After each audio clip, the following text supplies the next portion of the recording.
Yo! Bonjour à tous et bienvenue dans cette spéciale Noël 2023. Lorsque j'étais petit Borat, j'allais chez une nourrice qui avait un grand nombre de VHS. Parmi elles, il y avait des productions Disney, mais aussi des films comme Madame Doubtfire, Batman Returns ou Les 12 travaux d'Astérix. Je lui empruntais régulièrement un film que je considérais comme une suite de Mary Poppins. À cette époque, je n'avais pas internet, et lorsque vous ne savez pas lire, cela devient encore plus compliqué. Il a donc fallu pas mal d'années avant que je découvre que Chitty Chitty Bang Bang n'était pas la suite de Mary Poppins, bien qu'ils avaient suffisamment de points communs pour entraîner la confusion. Donc si vous êtes prêts, nous sommes partis pour un voyage qui débute au début des années 60.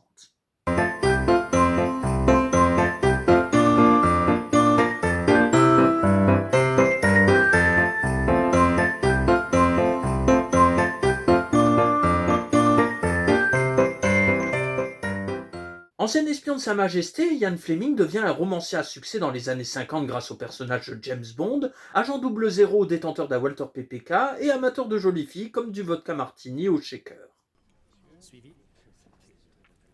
En fait, c'est pas si mal. Après une adaptation pour la télévision de Casino Royale avec Barry Nelson, Albert R. Broccoli et Harry Saltzman s'emparent des droits et font de James Bond une véritable star de cinéma sous les traits de Sean Connery. Après 4 films de qualité plus ou moins exceptionnels, Sean Connery désire passer à autre chose et veut faire Don't ne vit que deux fois son dernier film de la franchise. Ce qui est évidemment faux comme nous le savons puisqu'il reprendra le rôle par 2 fois. Voulant continuer la franchise quitte à changer d'acteur principal, les producteurs lancent la production d'Au service secret de Sa Majesté avec George Lazenby dans le rôle de 007. Entre deux James Bond, Albert R. Broccoli décide de produire seul l'adaptation d'un autre roman de Ian Fleming. Lors de ces dernières années, Ian Fleming avait pour habitude de raconter à son fils l'histoire d'un inventeur retapant une voiture de course et vivant des aventures extraordinaires avec sa femme et ses 2 enfants. Caractacus Potts s'est d'ailleurs inspiré de Louis Borowski et de ses voitures de course qu'il baptisait Chitty Bang Bang. Suite à une crise cardiaque, son ami Duff Dunbar lui suggère d'en tirer un roman avant qu'il ne meure. Ian Fleming ne survivra pas à une dernière crise cardiaque en 1964 et Chitty Chitty Bang Bang sortira à titre posthume avec des illustrations de John Birmingham. Il se trouve qu'Albert R. Broccoli lisait le roman à ses enfants, et bien qu'il n'était pas très chaud au départ, il se lance en adaptation suite au succès fracassant de Mary Poppins. Il faut dire que les musicals avaient le vent en poupe dans les années 60, avec des succès comme West Side Story, My Fair Lady, La Mélodie du Bonheur, ou bien évidemment Mary Poppins. Faire de Chitty Chitty Bang Bang un musical n'a donc rien d'étonnant et est parfaitement cohérent avec son époque. Mais l'affiliation avec Mary Poppins ne se résume pas à un simple genre. Pour le rôle de Caractacus Potts, Broccoli opte pour Dick Van Dyke, la co-vedette de Mary Poppins. L'acteur devait initialement jouer Fagin dans une adaptation musicale d'Oliver Twist, mais Broccoli a été tellement insistant que Dick Van Dyke a finalement accepté l'offre. Le rôle n'est pas si éloigné de Burt et peut être vu comme une version inventeur père de famille veuf du personnage multitâche de Mary Poppins.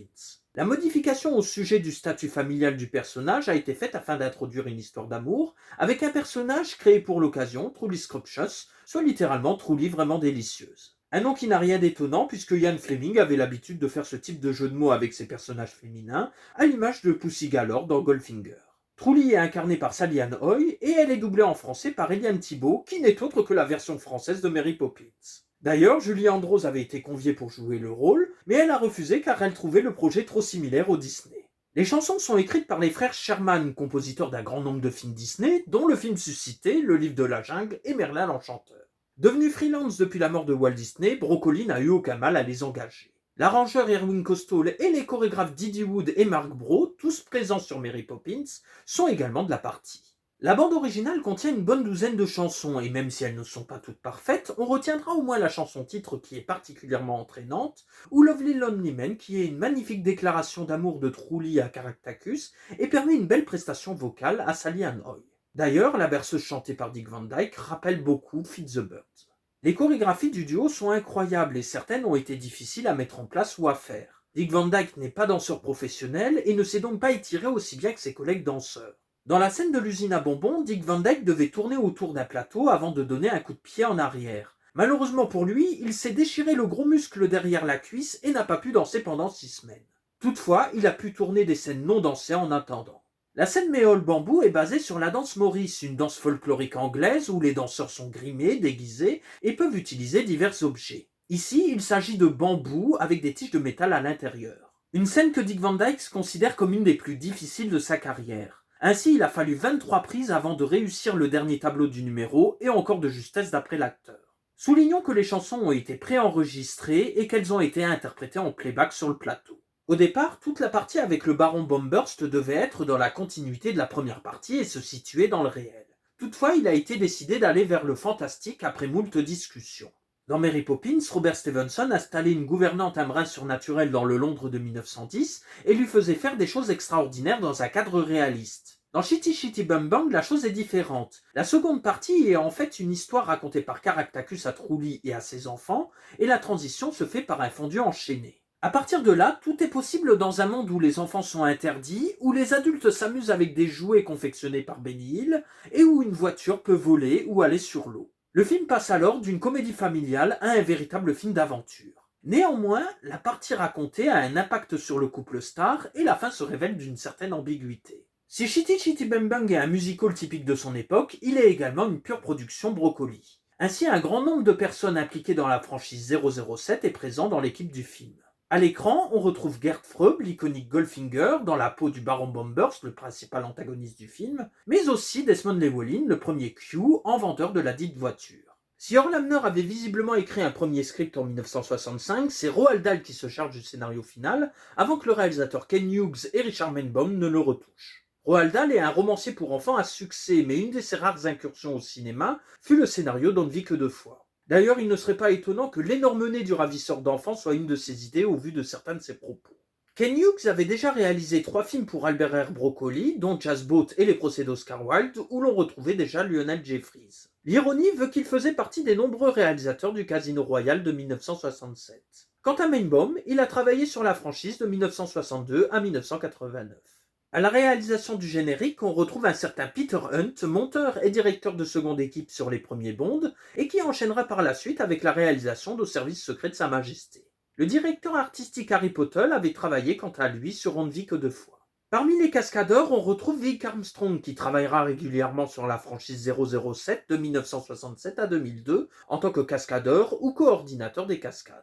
On le connaît également pour avoir été la doublure d'Harrison Ford sur les 3 premiers Indiana Jones. Terminons ce petit tour d'horizon bondien avec Ken Adam, décorateur sur la franchise de 1962 à 1979. C'est à lui que l'on doit cette sublime voiture créée en au moins 6 exemplaires. Un modèle était parfaitement fonctionnel, un autre était utilisé devant les fonds bleus et était beaucoup plus léger, et il y avait également pas mal de miniatures. Son équipe a construit pas mal de décors au studio Pinewood, dont certains intérieurs du château Bombburst, ce qui n'a pas empêché des tournages en extérieur, comme en Bavière pour la Bulgarie, ou à Saint-Tropez pour les scènes de plage. D'ailleurs, si vous êtes attentif, vous verrez des vignobles le long de la route. C'est Roland Desmettes qui s'est occupé des différentes inventions de Caractacus. Durant 7 mois, il a travaillé sur 8 appareils, dont la fameuse machine à petit déjeuner.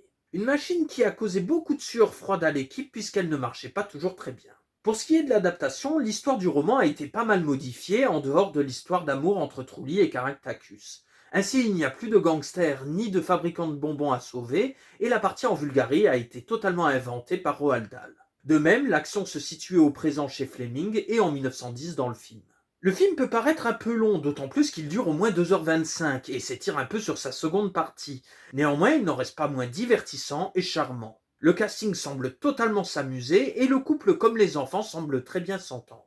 Un brin cher pour l'époque, Chitty Chitty Bang Bang ne sera pas un succès, bien qu'il bénéficiera par la suite d'un véritable statut culte au point d'engendrer une adaptation théâtrale à partir de 2002. Si Dick Van Dyke en est particulièrement fier, ce n'est pas vraiment le cas de Ken Hughes. En plus, ce dernier ne savait pas du tout s'en sortir avec les enfants et laissait souvent le couple star s'en occuper entre les prises. Suite au flop du film et à quelques autres, dont La bataille d'Angleterre produit par Harry Saltzman, United Artists diminuera ses productions en Angleterre à partir de 1970. Après Chitty Chitty Bang Bang, Albert R. Broccoli se consacre uniquement à la franchise James Bond, voyant passer au moins 4 autres interprètes du personnage. Il meurt le 27 juin 1996, soit quelques mois après la sortie de GoldenEye, et après avoir placé sa fille Barbara et son beau-fils Michael à la tête d'Eon.